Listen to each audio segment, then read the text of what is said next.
네. 네. 자, 그러면 오늘은 부동산 특히 이제 전세 얘기 조금 집중해서 그러니까요. 나눠보도록 하죠. 김인만 부동산 경제연구소의 김인만 소장님 어서 오십시오. 어서 오세요. 안녕하세요. 네, 반갑습니다.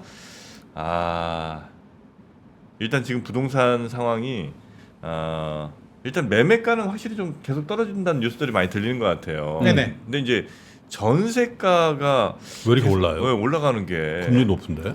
전세가 올라가는 거는 저는 뭐 지극히 정상적인 흐름이라고 보여집니다. 매매가 안 내려가는 사니까? 물론 그 부분이 있습니다. 네. 사실 전세 가격이 떨어질 이유는 없거든요. 지금까지 역사적으로 본다면 전세 네. 가격은 입주 물량이 많이 나올 때 일시적으로 떨어지는 부분이고요. 매매가와 상관없이 매매가하고 상관이 있습니다. 상관이 있는데 우리가 이제 착각하는 게 2022년 네? 이제 재작년이 됐죠. 그때 매매 가격, 전세 가격이 동반 하락을 했습니다. 금리가 폭등하게 되면서 네네. 대출이자 부담이 늘어나니까 전세 수요가 월세로 전환되면서 많이 떨어지긴 했는데요. 네. 지금은 이제 다시 계산기를 두들겨 보니 전세는 실수요자 시장이거든요. 계산기 두들겨 보니 굳이 월세로 갈 이유가 없어졌습니다. 월세는 안 떨어졌는데 전세 가격은 떨어지다 보니까 가격 메리트가 있어졌고요. 매매 가격은 주춤하잖아요. 네. 지금 과연 집을 사야 될까? 좀 기다려 봐야겠다라는 관망세가 짙어지고 있으니 그러면 집을 사려는 분들이 안 사면 어디로 가야 되겠습니까? 임대로 가야 되겠죠. 임대 수요는 늘어나는데 그런 분들은 100% 전세지 월세는 아니고. 뭐 월세 가시는 분들도 있고요. 전세 가시는 살까 말까 분들도 하는 있는데 사람들이 월세를 가는 경우는 거의 없지. 일단 그래요? 기본적으로 수요는 늘어났습니다. 임대 수요는 늘어났는데 공급 물량은 지금 계속 줄어들고 있잖아요. 입주 물량이 올해도 서울이 2만 호가 안 되거든요. 15,000호 정도. 거의 한 3분의 1 토막이 났고요. 네. 내년에도 한 3만 호 정도. 우리 2018년, 19년에는 서울 입주 물량이 4만 7천 호 정도 나왔었거든요. 네. 그렇게 본다면 입주 물량은 부족한데 수요는 늘어나니까 자연스럽게 전세는 강세가 될 수밖에 없습니다. 그럼 이제 전세라는 거는 결국 어느 정도 이상 올라가면 집값이 밀려 올라갈 거 아니에요? 맞습니다. 예를 들어 전세가 8억인데 그렇지. 집값이 뭐 8억 2천 이렇게는 안 될 거 아니에요. 밀어 올립니다. 밀어 올리기도 네. 하고요. 떨어지는 매매 가격은 이제 또 받쳐주는 역할도 해주기는 하는데 네. 그게 수학 공식처럼 1 더하기 1은 2. 올해 입주 물량이 부족하니까 또 올해 전세 가격이 올라가니까 바로 매매 가격이 올라간다. 이렇게 적용되지는 않고요. 시차가 좀 필요합니다. 네. 그게 1년, 2년, 3년 이렇게 누적이 되면 결국에는 밀어 올리는데 올해는 또 다른 변수들이 굉장히 많이 있잖아요. 금리라든지 네. 정책이라든지 집값 오버슈팅 또 버블이 생긴 부분이 어떻게 해결되는지를 좀 지켜봐야 되기 때문에 올해 집값을 올리기는 좀 어려울 것 같고요. 몇 년 후에는 분명히 문제가 될 수도 있습니다. 그러면 올해는 계속해서 집값은 하향으로 가고 네. 전세가는 계속 상향으로 가는 움직임이 이어져요? 일단 변수가 없다면 다른 변수 없으면 예를 들어서 금리 지금 우리가 금리를 예측할 수가 없잖아요. 네. 우리가 예측하기에는 저도 마찬가지지만 하반기에 한국은행이 한 번 정도는 미국이 한 두세 번 내리면 하반기에 한국은행이 한 번 정도는 내리지 않을까 정도 예상을 하는데 예상과 다르게요. 한국은행이 상반기에 금리를 내렸습니다. 만약에 그러면 심리가 하반기도 또 내릴 수 있겠네? 내년에 더 많이 내리겠네? 라고 하면 또 반등 폭이 커질 수도 네네네. 있는 거고요. 올해 안 내렸습니다. 오히려 인상했습니다. 네. 그러면 패닉이 오는 거죠. 이 금리 큰일 났다. 또 올라가네? 라고 하면 큰 폭의 하락이 있을 수도 있기 때문에 이런 금리를 좀 제외한다면 하반기에 한 번 정도만 인하한 수준이라면 지금 분위기라면 조금 더 하향 조정될 가능성이 네네네. 있습니다. 근데 꼬리님이란 분이 이제 아주 네. 정확한 심리를 예. 짚어주셨는데 희한하게 우리는 예를 들어 월세는 또 막 가격이 이렇게 안 올랐잖아요. 네네. 그래서 월세 나가는 거나 전세에서 이자 갚는 거는 사실은 비슷한데 사람들은 은행에 돈 주는 거는 그렇게 아까워하지 않는데 집주인한테 돈 주는 건 너무 아까워한다는 거예요. 아깝죠. 진짜 맞는 것 같아. 네네. 집주인한테 돈 주면 뭔가 내가 뺏기는 기분이고 뭔가 착취. 그리고 또 집주인만 부자 만드는 느낌이고 근데 은행에 주는 거는 뭐 이자 뭐 그냥 원래 내는 맞습니다. 거 그런 있는데 심리가 그게 좀 있는 있습니다. 것 같아. 있습니다. 그래서 우리 월세보다 전세가 항상 또 좋은 것 같아요. 예, 기본적으로 전세를 좀 선호하는 경향들이 많고요. 과거에는 그런 게 더 강했죠. 월세 살면 좀 자금이 부족하고 네네. 전세 살면 좀 자금이 있고 이런 선입견이 있었는데 요즘은 많이 좀 약해진 상황입니다. 근데 학교 다닐 때 옛날에 그 집 그거 설문조사 해보라고 자가 전세, 옛날에 했었죠. 사글세.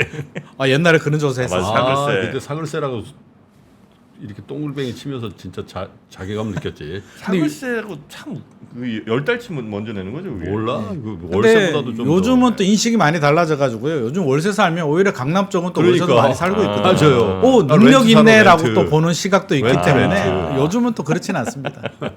네. 그래서 하여튼 이런 매매와 전세 시장의 이른바 디커플링 같은 현상, 네. 요게 이제 조금 더 이어질 가능성은 있는 것 같고, 네네, 만약에 맞습니다. 요게 아까 말씀하신 변수가 없다면이라고 하셨는데, 네네. 변수가 생긴다면 어떤 변수가 있을 수 있습니까? 일단 금리 변수가 가장 큰 부분이고요. 금리. 지금 모든 시장이 금리를 바라보고 있습니다. 왜냐하면 2023년에 2022년 12월이죠. 집값이 이제 크게 1차 하락이 큰 폭으로 있었는데 마침 트리거가 금리가 됐었거든요. 근데 제가 볼 때는 사실 떨어질 때가 됐습니다. 2015년부터 2021년까지 큰 폭으로 많이 올랐기 때문에 네. 떨어질 때가 됐는데 마침 금리가 또 폭등을 하면서 영향을 준 겁니다. 울고 싶은데 그냥 뺨 때렸는데 물론 그래서 집값이 꺾이다 보니 많은 분들이 금리 어떻게 되지? 금리에 따라서 집값이 움직여라고 지금 금리를 바라보고 있습니다. 굉장히 네. 중요한 변수는 맞는데요. 네. 사실은 금리가 우리가 3.5% 금리 때문에 집값이 떨어진 건 아니거든요. 음흠. 올라가는 속도가 문제였거든요. 네. 너무 빨리. 1년 만에 저금리에서 고금리로 갔기 때문에 문제가 된 부분이고요. 금리가 0.25, 0.5%포인트 정도, 50bp 정도 떨어지더라도 사실 집값이 다시 대세 상승이 돼서 급등하기에는 여러 가지 요인들. 2020년, 2021년에 집값이 굉장히 많이 올랐고요. 좀 이렇게 버블이 많이 생겼기 때문에 시장의 수요자들은 좀 부담스러워하는 경향이 있습니다. 네. 작년을 작년을 보면 시장의 수요자들이 명확한 답을 줬어요. 무슨 답을 줬냐면 2023년 작년에 1월 달에는 집값 많이 떨어졌고요. 네. 1.3 대책 나오고 상반기까지만 하더라도 좀 회복을 했거든요. 회복을 하다가 하반기 되면서 다시 꺾였는데 시장의 수요자들은 무슨 답을 줬냐면 네. 2023년 1월, 2월, 3월, 4월 정도 가격이면 내가 살 생각이 있어. 그러니까 고점 대비 한 20%에서 30% 떨어진 가격은 살 생각이 있는데 최근 추석 지나고요. 작년 추석 정도 되면은 고점 대비 90% 정도까지 회복을 했거든요. 네. 그 가격은 따라가기 싫다는 겁니다. 시장의 수요자들 야 가격을 더 내려줘.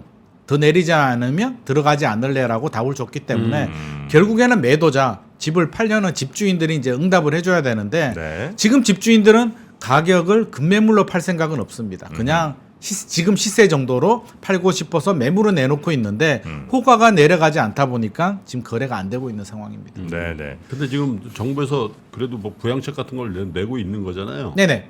뭐 대출도 좀 또 확대하고 또 네네. 뭐 무슨 안전 진단이니 뭐 이런 것들. 근데 그런 것들이 실제로 집주인들로 하여금 호가를 낮춰서 금매를 내지 않게 하는 효과는 있죠.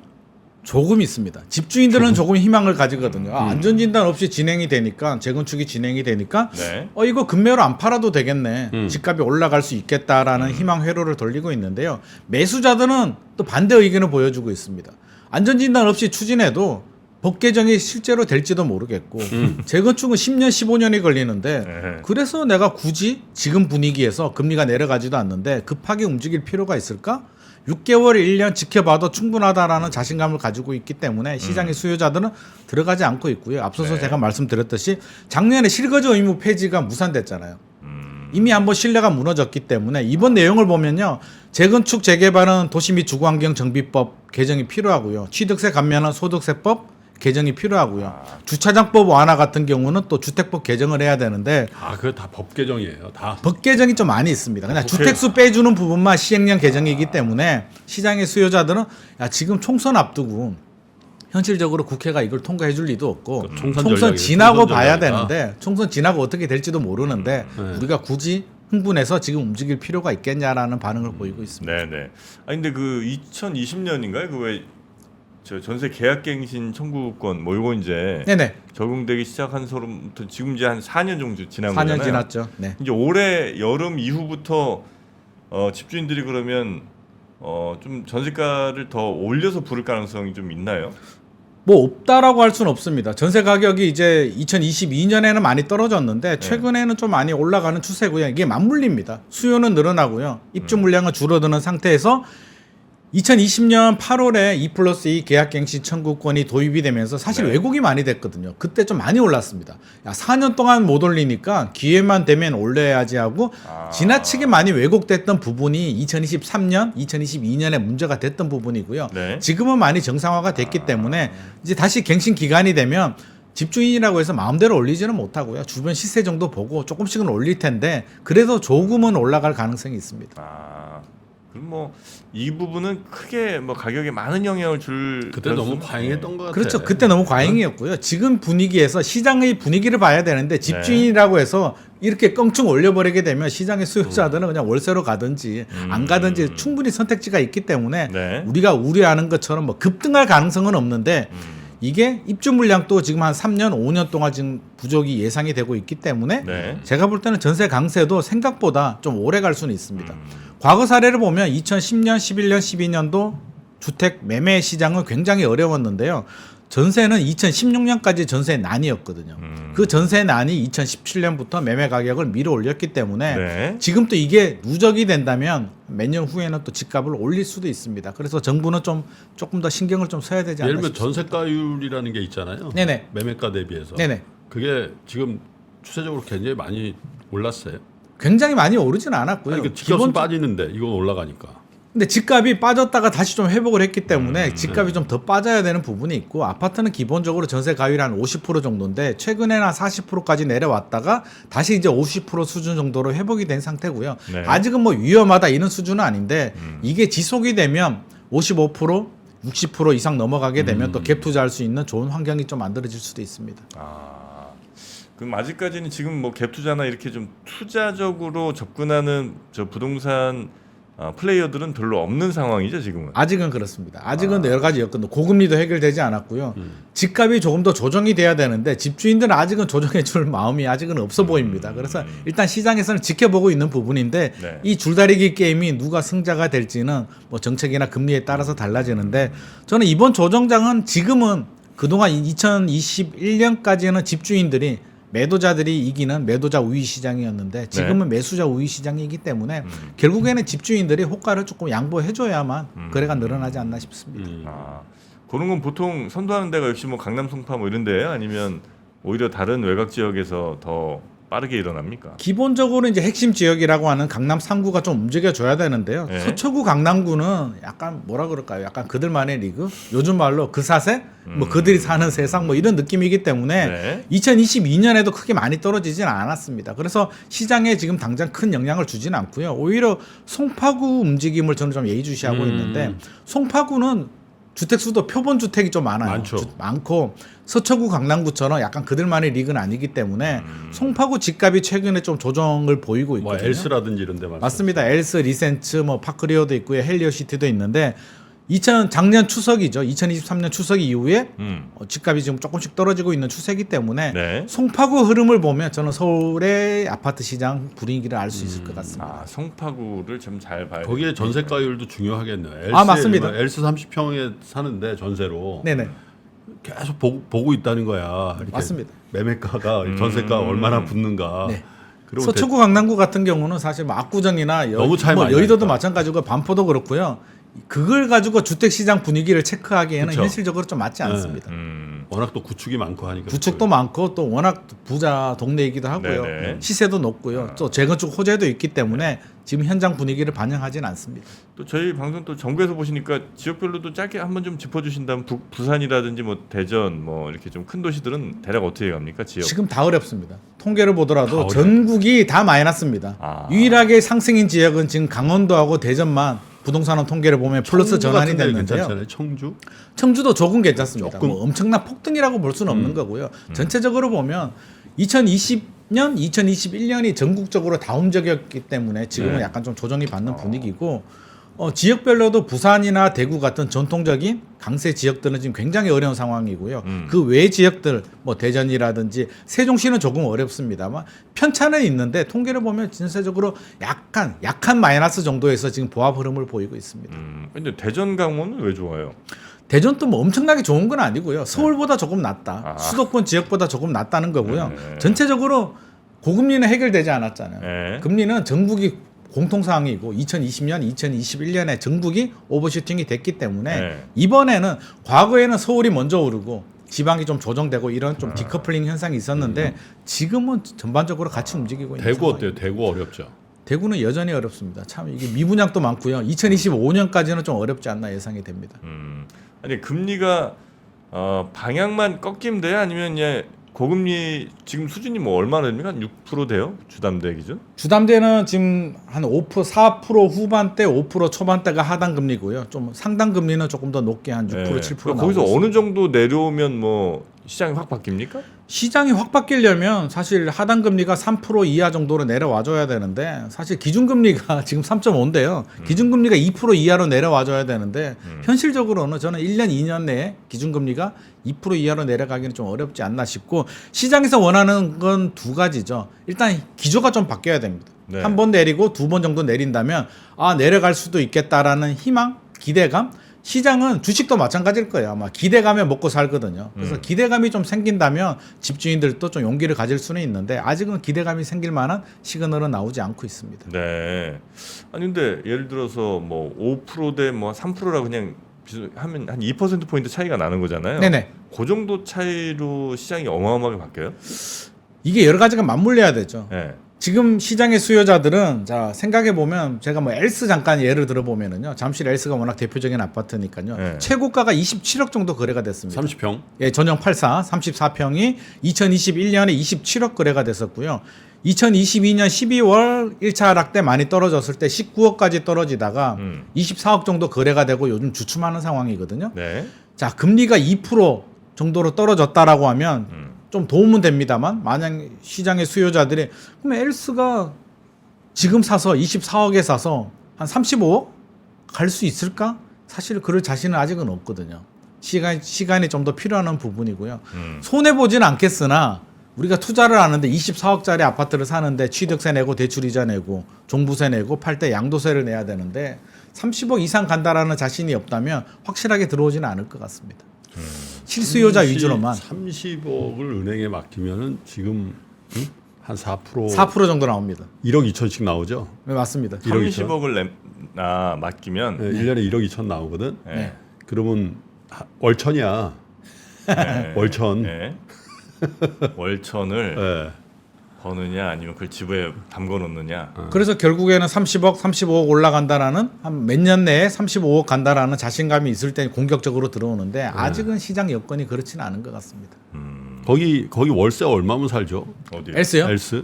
그건 천차만별인데요. 뭐 보증금에 따라서 좀 차이가 보증금 납니다. 한 5억에 한 300 정도 되나? 보증금 5억이면은 월 300에서 300 조금 더 줘야 될 수도 있습니다. 300이나 주나? 네. 아이고 사실 들어가시게. 아니 그게 월천이니까 아. 딱 하면 근데 그 월세는 어떻게 전세에 전환율이 있습니다. 그렇죠, 전환율이 있는 거죠? 네, 전환율이 있는데 전환율대로 그대로 계산되는 건 아니고요. 시장의 수요자들이 월세 수요가 많으면 조금 더 높게 반영이 되고 수요가 낮다면 좀 낮게 반영도 됩니다. 자, 그럼 하여튼 올해 우리 대표님께서 소장님께서 보실 때는 올해 부동산 시장 크게 이제 전세 시장과 매매 시장을 나눠 보면 전세는 조금 더 상승 여력이 좀 있는 거고요. 전세는 올해뿐만 아니라 앞으로 몇 년간은 계속 상승 몇 흐름이죠. 년간은요? 네네. 아 그래요? 매매 시장이 빨리 개선이 되지 않는다면 사실 전세는 항상 올랐거든요. 네. 입주 물량이 많이 나올 때 빼고는 올랐는데 2022년 요 무렵이 좀 비정상적으로 많이 떨어진 부분이고요. 서울이 입주 물량이 계속 부족합니다. 물론 지역에 따라서 대구 같은 경우는 미분양도 많고 입주 물량이 많기 때문에 대구는 전세가 좀 약세가 조금 더 지속이 될 수도 있습니다. 네네네. 서울에서 좀 이렇게 빠져나가는 움직임 같은 건 별로 없어요. 예를 들면 수요가 예. 매매 수요 말씀하시는. 뭐 매매든 전세든. 뭐 전세는 뭐 사실 실수요자 시장이기 때문에 네. 뭐 크게 동요되진 않고요. 아 그래요? 최근에 서울도 인구가 좀 줄고 있거든요. 네네. 서울 인구가 주는데 서울 인구가 어디로 가냐면 경기하고 인천으로 갑니다. 네. 서울, 경기, 인천 수도권 전체로 보면 인구가 줄어들지 않고 있습니다. 서울은 전세 가격도 높고 매매 가격도 높기 때문에 못 버티는 분들이 인천이나 수도권 지역으로 이동을 하는 거지 이걸 서울 인구 줄어드니까 수도권 집중 현상이 완화됐다라고 보시면 안 될 것 같고요. 그냥 한 덩어리로 본다면 결국에는 이 동네에서 저 동네로 가는 거니까 뭐 크게 영향은 없을 것 같습니다. 아 그렇습니까? 아 하여튼 올해 시장 부동산 시장도 쉽지는 아는 쉽지 것 않습니다. 네. 쉽지 않다는 게 안 올라서 그런 거예요. 뭐 쉽지 않다는 게 오르는 부분도 그렇고요. 일단 네. 거래량도 좀 늘어나줘야 되는데 거래량 자체가 이게 음. 집주인들과 집을 사려는 매수자 간에 서로 바라보는 산이 다르기 때문에 한쪽에서는 집값 내려라고 하고 있고 한쪽에서는 야 금리 좀 내려갈 텐데 나는 좀 더 버텨볼래라고 버틸랜다. 하고 예. 있기 때문에 팽팽한 줄다리기가 이어진다면 네. 거래량도 뭐 그냥 한 1,000건에서 3,000건 사이 왔다 갔다 할 것 같습니다. 그 끝으로 그 DSR 그 전세 대출에 네. 요것도 DSR 뭐 적용한다고 하잖아요. 네네. 요건 어떻게 되는 겁니까? 이게 적용되면 아무래도 앞서서 제가 전세 가격이 좀 강세다, 좀 네. 올라갈 수 있다라고 했는데 약간 브레이크 정도 살짝 잡아주는 데는 도움이 될 것 같고요. 네. 전세 가격이 사실 우리가 대출을 받아서 너무 지나치게 급등된 부분이 있기 때문에 저는 좀 필요한 정책 아닌가 하는 생각은 듭니다. 전세 대출에도 내가 갚을 수 있는 능력 증명해야 이만큼 이제 빌려준다. 요게 이제 적용이 되면 사실은 그게 맞는 거잖아요. 네. 우리가 갚을 능력이 되면 해야 되고 그동안의 전세 대출이 너무 쉽게 담보도 없이 너무 많이 제공된 부분이 있기 때문에 네. 이 부분에 대해서는 좀 브레이크를 잡아줄 필요는 있을 것 같습니다. 알겠습니다. 자, 전세 대출이 사실 그 금리가 상대적으로 많이 낮았죠. 낮고 한도도 많고요. 은행 관계자들도 그런 말씀을 했거든요.